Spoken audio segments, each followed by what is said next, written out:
नमस्कार, commodity roundup में आपका स्वागत है। मैं हूं मनीषा गुप्ता। बात आज करेंगे कच्चे तेल में, जहां पर गिरावट अब भी जारी है। अगर इस हफ्ते की बात करें तो हमने हर दिन गिरावट आते हुए देखी है और 6 महीने के लोज पर अब यहां पर कच्चा तेल कारोबार कर रहा है।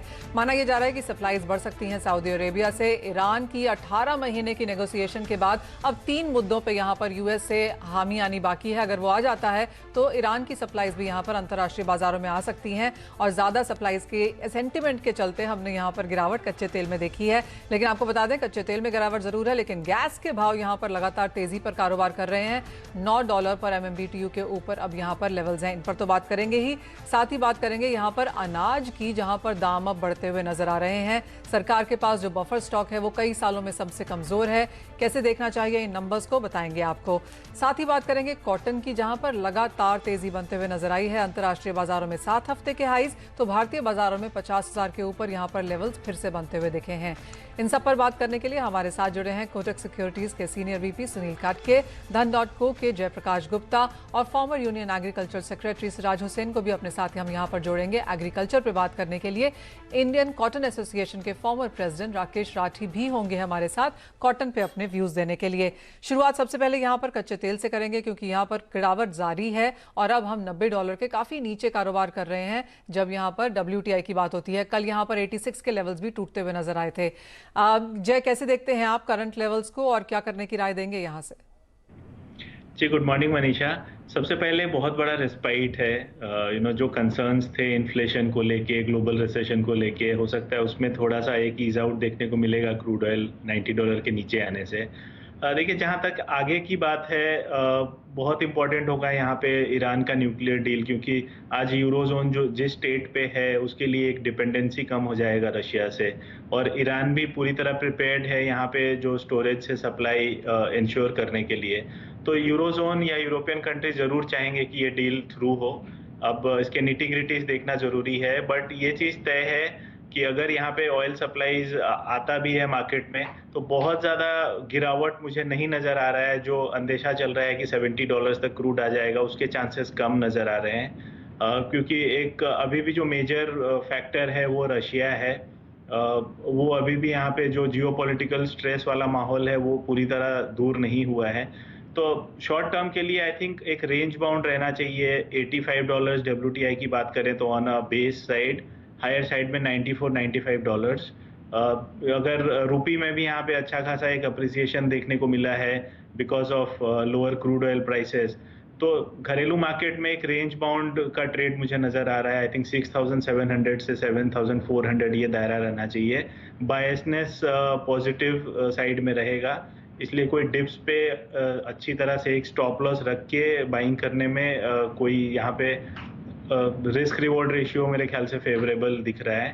तो बाइंग ऑन डिप्स की ही स्ट्रैटेजी अपनानी चाहिए with a higher side target of 7,400। Alright, तो ये क्यों यहाँ पर कच्चे तेल में है, लेकिन इसके टोटली विपरीत हमने यहाँ पर गैस के प्राइसेस को कारोबार करते हुए देखा है।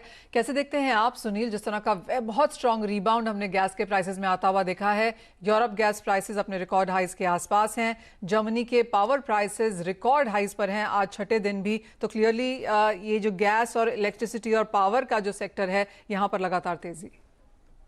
जी नमस्कार मनीषा। मुझे लगता है नेचुरल गैस में एक बाउंस बैक हम एंटिसिपेट कर ही रहे थे, और जो फंडामेंटल्स हैं वो अभी उस फैक्ट को सपोर्ट कर रहे हैं। एक तरफ रशिया की तरफ से यूरोप को जो गैस का सप्लाई है वो कहीं ना कहीं 15 से 20% कैपेसिटी पे ही वो काम कर रहे हैं। तो कहीं ना कहीं यूरोजोन में जो गैस का शॉर्टेज है उसके चलते मल्टी ईयर हाई पे अभी गैस के प्राइसेस ट्रेड कर रहे हैं। और अपार्ट फ्रॉम दैट मुझे लगता है यूएस का भी जो टेम्परेचर बढ़ा है उसमें कूलिंग डिमांड के चलते भी कहीं ना कहीं ये सपोर्ट मिला हुआ है। इवन टेक्सास के यूएस के टेक्सास के एक्सपोर्ट टर्मिनल पे जो ब्लास्ट हुआ था उससे भी एक्सपोर्ट नंबर्स थोड़े इम्पैक्ट हुए थे, तो ग्लोबल सप्लाई वहां पे भी कहीं ना कहीं इम्पैक्टेड था। तो उसका भी सपोर्ट कहीं ना कहीं देखने को मिल रहा है। हालांकि अभी जो लेटेस्ट अपडेट आ रहा है कि टेक्सास का टर्मिनल अभी फिर से ऑपरेशनल हो सकता है जल्द ही, तो यूएस के एक्सपोर्ट नंबर्स बढ़ेंगे तो वहां पे भी यूएस के जो गैस प्राइसेस हैं उसमें इजाफा देखने को मिल सकता है। तो वो भी एक सपोर्टिंग फैक्टर है। तो मल्टीफेरस एक सपोर्टिंग फैक्टर जो है नेचुरल गैस के प्राइसेस को ड्राइव कर रहा है ऑन द अपसाइड। मुझे लगता है आने वाले समय में थोड़ा फर्मनेस जारी रहेगा और 4 से 5% तक का तेजी हमको देखने को मिल सकता है। जो डे ट्रेडर्स रहेंगे थोड़ा कॉशियस होना ज़रूरी है यहाँ पे, क्योंकि ऑलरेडी मार्केट 13-14 रुपए डोमेस्टिक मार्केट में आज बढ़ा है और अगर 1 हफ्ते की बात करते हैं तो तकरीबन 80 से 100 रुपए का इज़ाफ़ा जो है हमने नेचुरल गैस के प्राइसेज़ में देखा है। डे पर्सपेक्टिव से मुझे लगता है अभी भी 740 के रेंज में अगर मिलता है, यहाँ से 5 से 6 रुपए अगर डिप होता है तो वहाँ पे एक बाइंग अपॉर्चुनिटी बनती है। 730 का एक स्टॉप लॉस लगा के मुझे लगता है 1 से 2 ट्रेडिंग सेशन में 760 तक का टारगेट देखने को मिल सकता है। ऑलराइट, यानी कि यहाँ से भी तेजी बरकरार है नेचुरल गैस में। ये एक एरिया है जहाँ पर सभी ग्लोबल बैंक्स एंड ब्रोकरेजेस की तरफ से भी कंसर्न्स हैं कि बहुत जल्दी ये चिंता खत्म होने वाली नहीं है और अगले 2-3 सालों के लिए हमें हायर गैस प्राइसेस के लिए यहाँ पर तैयार रहना चाहिए। क्लियरली इन्फ्लेशन की चिंताएं तो है ही और इंडियन मार्केट्स में तो यहाँ पर अब जो फसल है उसको लेकर भी चिंताएं हैं। मानसून ऑफकोर्स अब अबव नॉर्मल है, लेकिन जिस तरह का डिस्ट्रीब्यूशन मानसून का रहा है वो एक चिंताजनक बात है। पिछले साल के मुकाबले बुआई का इलाका अभी भी ओवरऑल कम है और बुआई का इलाका यहां पर धान के लिए काफी ज्यादा कम मेंटेन होता हुआ नजर आया है। लेकिन इसके साथ एक और चिंता बनती हुई नजर आई है। लेटेस्ट रिपोर्ट्स के हिसाब से जो सेंट्रल पूल में फूड ग्रेन्स का स्टॉक है वो पिछले 5 साल में सबसे ज्यादा कमजोर है और इवन एज हमने गेहूं पे सरकार की तरफ से बहुत सख्ती आते हुए देखी, उसके बावजूद भी अगर आप एमएसपी से कंपेयर करें गेहूं के भाव तो अभी भी ये 18 से 19% ऑन द हायर साइड है। कैसे देखें फूड ग्रेन्स को एज अ सेक्टर और सरकार के मेजर्स को, उस पर बात करने के लिए सिराज हुसैन जो हमारे साथ जुड़े हैं, जो फॉर्मर एग्रीकल्चर सेक्रेटरी हैं। सिराज जी नमस्कार। पहले जो सरकार के पास फूड ग्रेन स्टॉक है वहां से शुरू करते हैं, जो कि 5 साल के लोज पर है। जिस तरह के नंबर्स फिलहाल अब यहां पर उपलब्ध हैं, कैसे देखते हैं आप उन्हें? देखिए, गवर्नमेंट के पास राइस का सफिशिएंट स्टॉक है जी, और राइस का प्रोक्योरमेंट, जो रबी क्रॉप से राइस का प्रोक्योरमेंट हो रहा है, वो हमारी एक्सपेक्टेशन से ज्यादा हुआ है। मैंने लिखा था 1-2 महीने पहले कि पिछले साल के मुकाबले में रबी राइस का प्रोक्योरमेंट कम होगा, लेकिन मैं गलत साबित हुआ, वो अच्छा प्रोक्योरमेंट हुआ है। तो राइस में कोई फिलहाल इतनी चिंता की बात नहीं है, लेकिन ये बात सही है कि कम से कम 10 से 12 मिलियन टन राइस का प्रोडक्शन कम होने की उम्मीद है, क्योंकि उत्तर प्रदेश में, बिहार में और पश्चिमी बंगाल में काफी राइस का एरिया कम हुआ है और पश्चिमी बंगाल में खासतौर से अगर आप देखें तो 1/3 एरिया में चावल की ट्रांसप्लांटेशन नहीं हो सका है। ये तो एक बात हुई। जहां तक गेहूं का सवाल है तो गेहूं में सरकार ने बहुत अच्छा कदम उठा के गेहूं के एलोकेशन को कम कर दिया था, चावल के एलोकेशन को बढ़ा दिया था। तो उसका नतीजा ये है कि गवर्नमेंट के पास थोड़ा सा एक स्पेस है, 2-3 मिलियन टन वीट वो ओपन मार्केट सेल स्कीम में रिलीज कर सकते हैं। मुझे लगता है कि कुल मिलाकर हमें इंपोर्ट ड्यूटी शायद कम करने की जरूरत है, जिससे कि अगर प्राइवेट सेक्टर के लिए इंपोर्ट वायबल हो गेहूं का तो वो उसको कर सके। जहां इंपोर्ट ड्यूटी कम करने की जरूरत है गेहूं पे, चावल पे आपको क्या लगता है सरकार क्या करेगी? क्योंकि 30 अगस्त को यहां पर सरकार ने मीटिंग भी बुलाई है राइस कंपनीज, राइस इंडस्ट्री के साथ। क्या यहां पर भी आपको लगता है अब चिंता होने की जरूरत, मतलब अब चिंता होनी बरकरार है या चिंता वाजिब है? देखिए, अब अगर प्रोडक्शन में लॉस होने की उम्मीद है तो जाहिर है कि गवर्नमेंट में एक कंसर्न होगा। हालांकि हम अपनी रिक्वायरमेंट से बहुत ज्यादा राइस प्रोड्यूस करते हैं और बहुत बड़ी मात्रा में हम चावल का एक्सपोर्ट करते हैं। हालांकि वो कोई बहुत अच्छी एक तरह से पॉलिसी नहीं है कि हम इतना ज्यादा पानी का एक्सपोर्ट करें और बहुत कम रेट पे हम करते हैं। यानी कि थाईलैंड जो कंपेरेबल राइस है उसको अगर $450 पर टन पे करता है तो हम 370-380 डॉलर पे ही कर रहे हैं, कभी कभी $350 पर टन पे भी जाता है। तो कोई ऐसा चिंता की बात गवर्नमेंट के लिए फूड सिक्योरिटी के एंगल से नहीं है, लेकिन प्राइसेस पे कुछ ना कुछ प्रेशर आ जाता है, क्योंकि अगर ये संभावना बनी रहती है कि प्रोडक्शन कम होने वाला है और खासतौर से गेहूं के बाद इमीडिएटली अगर चावल में भी प्रोडक्शन कम होगा तो जाहिर है कि इन्फ्लेशन के लिए कंसर्न होगा। तूर में भी सिमिलर सिचुएशन है, तूर का एरिया भी कम हुआ है तो तूर में भी पॉसिबिलिटी है। मेरी कलीग श्वेता सैनी और पुलकित खत्री ने आज प्रिंट में आर्टिकल लिखा है कि जो एक टिपिकल वेजिटेरियन थाली है उसके दाम अगर हम देखें पिछले 5 साल में, जब पिछले इकोनॉमिक सर्वे में वो छपा था तो 42% की बढ़ोतरी है। एक साल में? एक साल में नहीं है तो 4-5 साल, 4-5 सालों में। 4-5 सालों में 42% की बढ़ोतरी फिर भी बहुत ज्यादा है। और जैसे आपने कहा कि चाहे वो गेहूं है, चावल है, दाल है, सभी जगह हमने बढ़त आते हुए देखी है। आपको लगता है जिस तरह की सिचुएशन अभी है और सरकार की जिस तरह की नीतियां हैं, उसका एक नीजक रिएक्शन हमने जरूर देखा था सिराज जी, लेकिन बहुत लंबा दबाव यहाँ पर किसी कमोडिटी में आया हुआ वो हमने विटनेस नहीं किया। मुझे लगता है कि गवर्नमेंट में एक पॉलिसी मेकिंग का अच्छा ग्रुप बना हुआ है। उसमें कॉमर्स सेक्रेटरी हैं, एग्रीकल्चर सेक्रेटरी हैं, फूड एंड पब्लिक डिस्ट्रीब्यूशन के सेक्रेटरी हैं, कंज्यूमर अफेयर्स के सेक्रेटरी हैं। वो मिलते रहते हैं और वो सिचुएशन को असेस करते रहते हैं।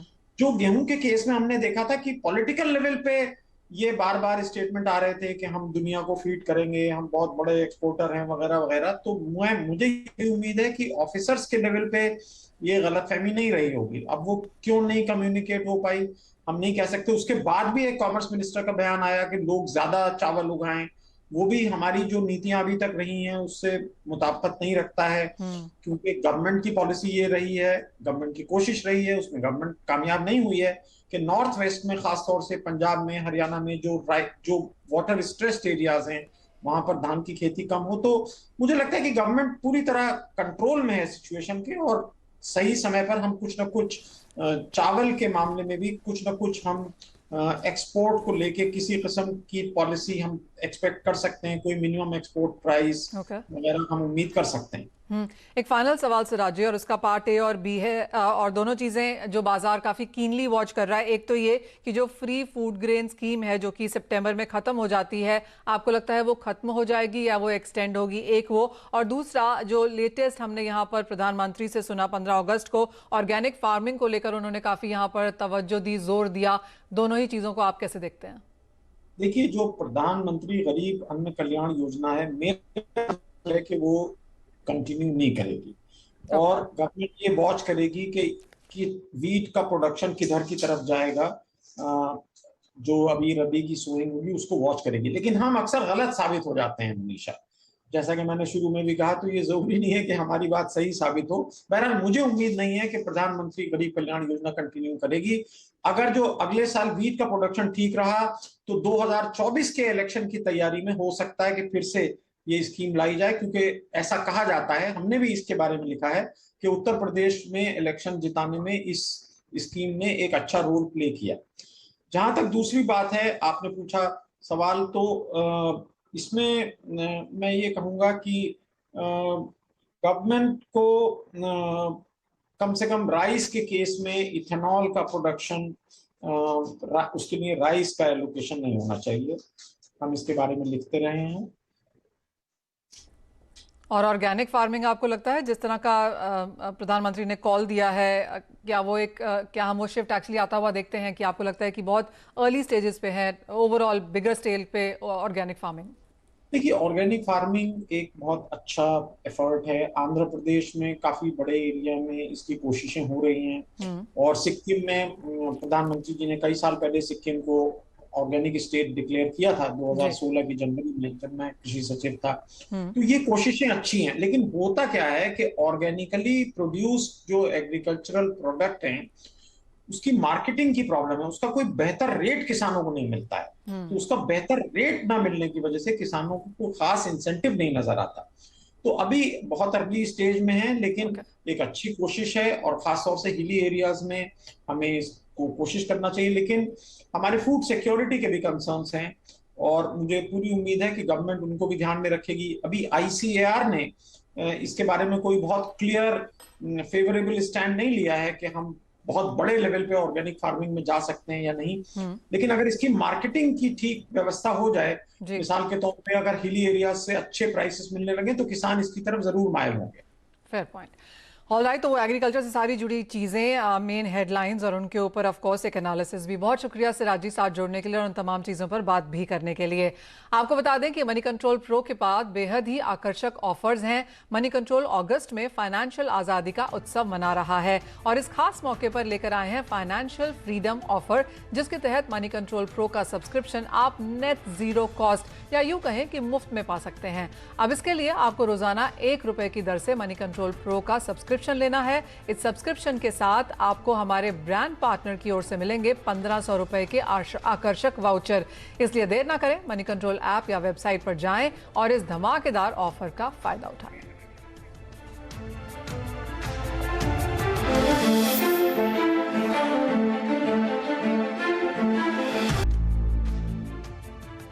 आपका स्वागत है। बात अब यहाँ पर कॉटन की करेंगे, जहाँ पर जोरदार तेजी देखने को मिली है। अगस्त के महीने में ही करीबन 15 से 17% की बढ़त यहाँ पर हम देख चुके हैं। आज की बात करें तो आपकी स्क्रीन पर 2% की तेजी के साथ 50,000 के स्तर हमने फ्रंट मंथ में यहाँ पर MCX में बनते हुए देखे हैं। इंडिया कॉटन एसोसिएशन के फॉर्मर प्रेसिडेंट राकेश राठी अब हमारे साथ हैं। राकेश जी नमस्कार। क्लियरली कॉटन में जिस तरह की बढ़त है, अंतर्राष्ट्रीय बाजारों का भी सपोर्ट है, क्योंकि इंटरनेशनल मार्केट्स में भी अब 120 के ऊपर हम कारोबार कर रहे हैं। कैसे देखते हैं आप फिलहाल ये बाजार? मैडम, रेडी के अंदर तो हिंदुस्तान के अंदर कॉटन की शॉर्टेज है। ये बात आगे भी चल रही थी कि India will be having the lowest ever closing stock, और उसकी सपोर्ट रही है। दूसरा, बरसातों के लेट ज्यादा होने की वजह से कुछ अराइवल्स का आने का देर हो रहा है। और तीसरा, अंतर्राष्ट्रीय बाजार की तेजी ने जी सपोर्ट किया है। बेसिकली ये तीन factors, low opening stock, delayed arrivals and overseas form advice, जो है तीनों फैक्टर काम कर रहे हैं जी। तो राकेश जी, जिस तरह की तेजी है, आपको लगता है ये आगे बरकरार रह सकती है? क्या हम और बढ़त की उम्मीद कर रहे हैं? मैडम देखिए, अभी ये वेजिटेबल मार्केट इकोनॉमिक्स हो गया है। मिलों को माल चाहिए, मिलों को माल चराने के लिए माल नहीं है। अगर हमारे ये समझ के चले भी हिंदुस्तान की मिलें 50% कैपेसिटी पे भी ऑपरेट करती है, तो डेली की जो है वो 50,000 गांठ की हमें अराइवल चाहिए। अब सितंबर ऑनवर्ड मेरे को नहीं लगता है कि सितंबर महीने के अंदर 50,000 गांठ की जो है वो अराइवल बन पाएगी। तो जब तक अराइवल नहीं बन पाएगी तब तक ये तेजी बरकरार रहेगी। जिस दिन भी ये अराइवल का लेवल 50, 60, 70,000 के लक्ष्य को पहुंचेगा, उस दिन से हम थोड़ी सी रिट्रीट देख सकते हैं। बल्कि मेरे को तो ये डर लगता है भी आने वाले 15-20 दिन या महीने, 1.5 महीने में जो मिलें ऑपरेट कर रही हैं, उनमें से भी शायद कुछ मिलें और अपनी ऑपरेशन कम कर दें, क्योंकि कॉटन में ज्यादा तेजी है, धागे में ना उतनी तेजी है, ना तो उठाव है, जिसकी वजह से मिलों को कैश लॉस है। आपने तो कहा कि ये जब चिंता तक जारी रह सकती है जब तक आवक बाजार में नहीं दिखती, भाव बढ़ते रह सकते हैं। हमने इसी साल में ऑल टाइम हाईज भारतीय बाजार में बनते हुए देखे हैं। बहुत दूर नहीं है हम उन लेवल से। आपको लगता है वो स्तर फिर यहाँ पर अप्रोच होते हुए दिखेंगे? मैडम, अभी तेज होते हो रहे दिख रहे हैं जी, क्योंकि मिलें बंद नहीं कर सकते। किसी की कोई कमिटमेंट है, किसी की कोई कमिटमेंट है। अगर हम 50% पे भी नहीं मिलें बंद कर रहे हैं, आने वाले दिनों में रुई नहीं मिलेगी तो लेंगे, हर भाव में लेंगे। देखिए, अभी आज से कुछ दिन पहले हमारे यहाँ नॉर्थ के अंदर करीबन 8500 रुपए के अंदर रुई बिक रही थी पर मण में। आज उसके भाव जो है वो 10,700 है। 20%, 22% की तेजी आ गई। लेना पड़ेगा, या तो सामने वाला मिल वाला कह दे भी मैंने मिल बंद ही करनी है, तब तो बाजार रुक सकते हैं। अदरवाइज किसी भी लेवल तक बाजार जा सकते हैं। राकेश जी, बहुत शुक्रिया साथ जोड़ने के लिए और वो तमाम इंपॉर्टेंट फंडामेंटल्स पे बात करने के लिए, जिनकी वजह से कॉटन में तेजी है और तेजी बरकरार रह सकती है आने वाले कुछ समय में। वो क्लैरिटी यहाँ पर आते हुए आपकी स्क्रीन पे जो यहाँ पर ब्रेकिंग न्यूज़ है उससे लेकर आना चाहेंगे, क्योंकि एल्यूमिनियम की एक और माइन को यहाँ पर हमने बंद होते हुए देखा है। जो ये हाइड्रो नैल्को है, यहाँ पर कुछ चिंताएं बनती हुई नजर आई हैं। स्लोवाल्को में नॉर्स्क हाइड्रो का 55% हिस्सा है और स्लोवाल्को ने कहा है कि सितंबर एंड तक वो जो यूरोप की अपनी एल्यूमिनियम की जो प्रोडक्शन है वो यहाँ पर वो बंद रखेंगे। कैसे देखते हैं आप इसे जय? क्योंकि कल हम यहाँ पर जिंक को देख रहे थे जहाँ पर बहुत तेजी थी, क्योंकि वहां पर भी हमने डच नायर स्टार को बंद करते हुए देखा। आज एल्यूमिनियम की एक स्मेल्टर की तरफ से ये खबर है। मेटल्स में किस तरह की तेजी की एक्सपेक्टेशन है यहाँ पर? जी मनीषा, देखिए ये न्यूज़ से मुझे लगता है एल्युमिनियम प्राइसेस में थोड़ा सा यहाँ पे पॉजिटिव रिस्पांस देखने को मिलेगा। दूसरी तरफ ओवरऑल अगर आप बेस मेटल कॉम्प्लेक्स को भी देखें तो जो प्राइसेस में करेक्शन थे वो ऑलमोस्ट हो चुके हैं। अगर यहाँ से कोई भी यहाँ पे डिमांड रिवाइवल अगर होता है तो वो मेटल प्राइसेस को बहुत पॉजिटिवली इम्पैक्ट करेगा, क्योंकि जो क्लीन एनर्जी के तरफ जो डिमांड के यहाँ पे जो प्रोजेक्शंस थे वो लगता है फिर से रिन्यूड तौर पे लौटेंगे। और यहाँ पे इन फ्यूचर ऑल्सो जो लाइट व्हीकल्स के डिमांड निकल के आएंगे, क्योंकि ईवी व्हीकल्स जो होंगे there has to be energy efficient, तो उस क्षेत्र में भी यहाँ पे एल्युमिनियम का यूसेज बढ़ेगा। तो ओवरऑल ट्रेंड पॉजिटिव लग रहा है मुझे बेस मेटल प्राइसेस के लिए। ऑलराइट, ओवरऑल ट्रेंड पॉजिटिव होता हुआ दिखा है और 1% की तेजी एल्यूमिनियम में। जिंक की बात करें तो इसी हफ्ते में करीबन 5 से 6% की बढ़त है। कैसे देखते हैं आप सुनील ओवरऑल मेटल्स पैक को, और आपकी टॉप पिक यहाँ पर क्या होगी? Manisha ji, I think Glencore ने भी वार्निंग दिया था कि यूरोपियन स्मेल्टर्स जो हैं वो हाई एनर्जी कॉस्ट को उतना अफोर्ड नहीं कर पाएंगे और कहीं ना कहीं ज्यादा से ज्यादा स्मेल्टर्स जो हैं शट डाउन कर सकते हैं, जिससे सप्लाई डिसरप्शन जो है मार्केट में क्रिएट हो सकता है। और ये जो फैक्टर है ये सारे ही बेस मेटल को थोड़ा सपोर्ट करता है अभी शॉर्ट टर्म में। इवन चाइना ने भी अपने की इंटरेस्ट रेट्स घटाए हैं इंडस्ट्रियल प्रोडक्शन और मैन्युफैक्चरिंग सेक्टर को बूस्ट देने के लिए, तो उसका भी थोड़ा पॉजिटिविटी है। तो मुझे लगता है थोड़ा बहुत बाउंस बैक प्राइसेस में जरूर देखने को मिल सकता है। जिंक में मुझे लगता है 335 तक का एक लेवल एक दो ट्रेडिंग सेशन में मैं एंटिसिपेट कर रहा हूँ। करंटली 327 328 के रेंज में है, तो यहाँ पे एक बाइंग इनिशिएट कर सकते हैं। 325 का स्टॉप लॉस और इंट्राडे में 330 और एक से दो ट्रेडिंग सेशन में 335 का लेवल जिंक में एंटिसिपेट कर सकते हैं। यह हफ्ता मेटल्स के लिए काफ़ी इंपॉर्टेंट रहा है और ये तीसरी खबर इसी हफ्ते में है जहां पर एक और यूरोपियन स्मेल्टर या प्रोडक्शन हाउस हमने अपनी एक्टिविटी बंद करते या कम करते हुए देखा है। क्लियरली उसका इंपैक्ट यहां पर मेटल स्क्रीन पे और बाइंग की रिकमेंडेशन हमारे एक्सपर्ट से भी। लेकिन इसी के साथ हमें इस शो में दीजिए इजाजत। ब्रेक के उस पार सुमित मेहरोत्रा जुड़ेंगे और सारे इक्विटी एक्शन के साथ।